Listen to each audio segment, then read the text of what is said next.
Hello everyone, welcome back to my channel study with teaching Guru. आज हम class 1 की हिंदी व्याकरण एवं रचना जो कि मंजरी की है उसका हम सिलेबस और एक चैप्टर रीड करेंगे। ओके, तो इसमें आपको मैं बताऊंगी कि क्लास 1 के बच्चों को क्या क्या सिलेबस होता है हिंदी व्याकरण का और उसको कैसे क्या उनको सिखा सकते हैं कैसे। तो चलिए सिलेबस देखते हैं सबसे पहले तो। ओके, ये बुक क्लास 1 में अलग अलग स्कूल में अलग अलग बुक्स चलती हैं, लेकिन क्या होता है सिलेबस एक ही होता है।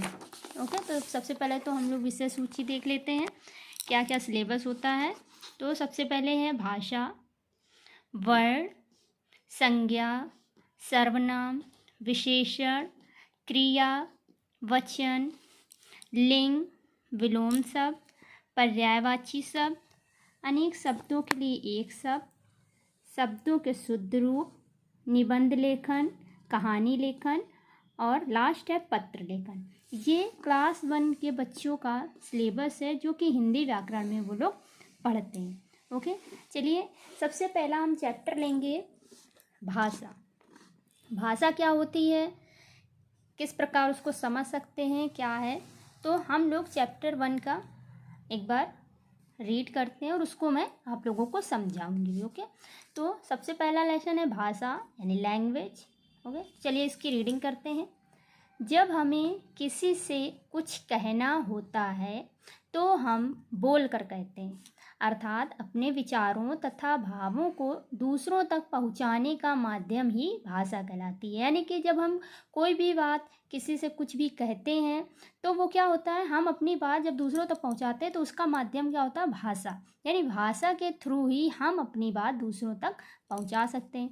इसी के द्वारा हम अपनी बात दूसरों तक पहुंचाते हैं तथा दूसरों की बात समझते हैं। जैसे कक्षा में अध्यापिका ने छात्रों से पूछा, क्या आप सबने गृह कार्य किया? छात्रों ने सुनकर उत्तर दिया, जी मैम।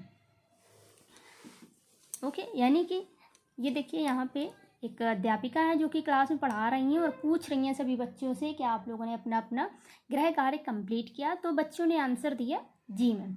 मतलब क्या है कि अध्यापिका ने अपनी बात कही और बच्चों ने उनकी बात का आंसर बोल करके दिया। तो ये क्या है, ये भी एक भाषा का उदाहरण है। आगे है, चंचल अपने मित्र को फ़ोन पर जन्मदिन की बधाई दे रहा है। उसने कहा, जन्मदिन की तुम्हें हार्दिक शुभकामनाएं। मित्र ने सुनकर उत्तर दिया, बहुत बहुत धन्यवाद। प्यारे बच्चों, आपने देखा कि दोनों स्थितियों में चित्रों में अलग अलग तरीके से बात हो रही है। कक्षा में अध्यापिका और छात्रों के बीच सवाल जवाब हो रहे हैं। चंचल फोन पर अपने मित्र से बात कर रहा है, मित्र सुनकर जवाब दे रहा है। यही भाषा, ये क्या है, ये है भाषा। यहाँ देखिए, यहाँ पे क्या है कि एक टीचर ब्लैक बोर्ड पर कुछ वर्ड लिखे हुए हैं और ये वर्ड लिख करके समझा रहे हैं बच्चों को। तो देखिए लिखा हुआ भी है, इस चित्र में अध्यापक वर्ड को लिख कर सिखा रहे हैं और बच्चे पढ़कर समझ रहे हैं। तो ये जो लिख करके भी समझा रहे हैं तो ये भी क्या है, एक भाषा है। ओके, तो सबसे पहले तो हम लोग भाषा की परिभाषा समझ लें कि भाषा की परिभाषा क्या होती है। तो देखिए भाषा की परिभाषा क्या होती है, बोल कर, सुन कर, लिख कर, पढ़ कर मन की बात एक दूसरे को समझाना ही क्या है, भाषा है। ओके, यानी बोल, सुनकर, लिख पढ़कर मन की बात एक दूसरे को समझाना भाषा है। ओके, अब देखिए देखते हैं भाषा के कितने रूप होते हैं। तो भाषा के 2 रूप होते हैं। कौन कौन से, मौखिक भाषा और लिखित भाषा। मौखिक भाषा क्या होती है, जिसको हम बोल करके, जब हम कोई भी बात बोलते हैं तो वो किसके अंतर्गत आती है, वो आती है मौखिक भाषा के अंदर। और जब कुछ हम लिख करके बताते हैं, किसी दूसरे को लिख करके अपनी बात हम समझाते हैं, जैसे कहानी लिखना, पत्र लिखना, एग्ज़ाम जब हम देते हैं तो उसमें क्या होता है, हम लोग एग्ज़ाम को जो आंसर होता है उसका हम रिटन रूप में करते हैं। ठीक है, तो वो क्या होता है, लिखित भाषा। चलिए मौखिक भाषा समझते हैं क्या होती है। मौखिक भाषा यानी कि ओरल लैंग्वेज। जब भी हम अपने विचारों को मुख से बोल कर प्रकट करते हैं तो इस भाषा को मौखिक भाषा कहते हैं। सेकंड है लिखित भाषा यानी रिटन लैंग्वेज। जब भी हम अपने विचारों को लिख कर प्रकट करते हैं तो इस भाषा को लिखित भाषा कहते हैं। नेक्स्ट आती है हम संकेत या इशारे से भी अपनी बात दूसरों को समझा सकते हैं। इस चित्र को देखिए, क्या है, रेफरी खड़े हुए हैं और ये बच्चे दौड़ रहे हैं, तो वो क्या कर रहे हैं, संकेत दे रहे हैं झंडा हिला करके कि आप लोग दौड़िए। जैसे आप लोगों ने देखा होगा ट्रैफिक पुलिस जो होते हैं, जो यातायात वाले होते हैं, क्या करते हैं, वो हाथों से संकेत देते हैं कि हाँ अब आप इस साइड से जाइए, लेफ्ट साइड वाले अब जा सकते हैं। तो क्या होता है, वो एक सांकेतिक भाषा होती है। देखिए लिखा है यहाँ कुछ बच्चे दौड़ने के लिए तैयार हैं और रेफरी झंडा नीचे करके दौड़ शुरू करने का संकेत दे रहा है। इशारों या संकेतों द्वारा अपनी बात दूसरों तक पहुंचाना सांकेतिक भाषा है। ट्रैफिक सिग्नल सांकेतिक भाषा का उदाहरण है। भारत की राष्ट्रीय भाषा हिंदी है। ये हमेशा याद रखिएगा कि हमारे देश की यानी कि भारत की राष्ट्रीय भाषा हिंदी है। इसके अतिरिक्त भी हमारे देश में अनेक भाषाएं बोली, लिखी और समझी जाती हैं।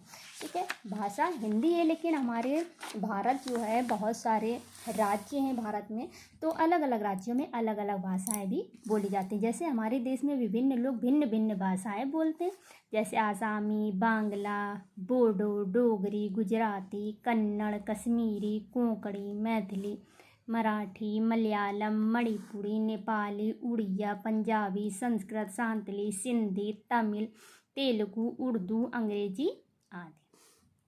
हमारे देश में कुल 22 भाषाओं को मान्यता मिली। ओके, ये हमेशा प्यारे बच्चों, ये हमेशा बात याद रखिएगा कि हमारे देश में कुल 22 भाषाओं को मान्यता मिली है और हमारे भारत की राष्ट्रीय भाषा हिंदी है। ओके, तो यहाँ पे देखिए कुछ अब अभ्यास कार्य भी दिया हुआ है। ये आपका चैप्टर कंप्लीट हो गया है और इसके बाद यहाँ पे कुछ अभ्यास कार्य दिया है। क्या है, चित्र पहचान कर भाषा का रूप लिखिए। अब ये देखिए ये लिख रहा है लड़का, तो ये कौन सी भाषा हो जाएगी, लिखित भाषा। यहाँ पे टीचर समझा रही हैं तो ये क्या हो जाएगी, मौखिक भाषा। और ये ये भी लिख करके समझा रही है तो ये लिखित भाषा होगी। और ये लड़की पढ़ रही है तो ये हो जाएगी आपकी मौखिक भाषा। अब देखिए क्या है, सही उत्तर पर सही का चिन्ह लगाइए। भाषा के कितने रूप होते हैं, भाषा के 2 रूप होते हैं। लिख कर कही जाने वाली भाषा क्या कहलाती है, लिखित भाषा। बोल कर कही जाने वाली भाषा क्या कहलाती है, मौखिक भाषा। गूंगे व बहरे लोग किस भाषा का प्रयोग करते हैं, सांकेतिक भाषा का। ओके, अब यहाँ पे रिक्त स्थान की पूर्ति करना है। तो यहाँ पे देखिए कुछ हिंट दिए हुए हैं और ये एक्सरसाइज है। यहाँ पे इन हिंट की हेल्प से आपको यहाँ पे फिल करना है। विचारों का आदान प्रदान करने का साधन है भाषा। भारत की राष्ट्रीय भाषा हिंदी है। भारत में कुल 22 भाषाओं को मान्यता मिली है। यातायात का सिपाही संकेतों द्वारा यातायात नियंत्रित करता है। रेफरी झंडा नीचे करके दौड़ शुरू करने का संकेत देते हैं। अब लास्ट आता है आपका, दिए गए प्रश्नों के उत्तर दीजिए। अगर आपने चैप्टर अच्छे से समझ लिया है तो प्रश्नों के उत्तर देना बहुत ही आसान हो जाता है। मौखिक भाषा किसे कहते हैं, बोल कर कोई भी बात दूसरों तक पहुंचाना क्या होता है, मौखिक भाषा होती है।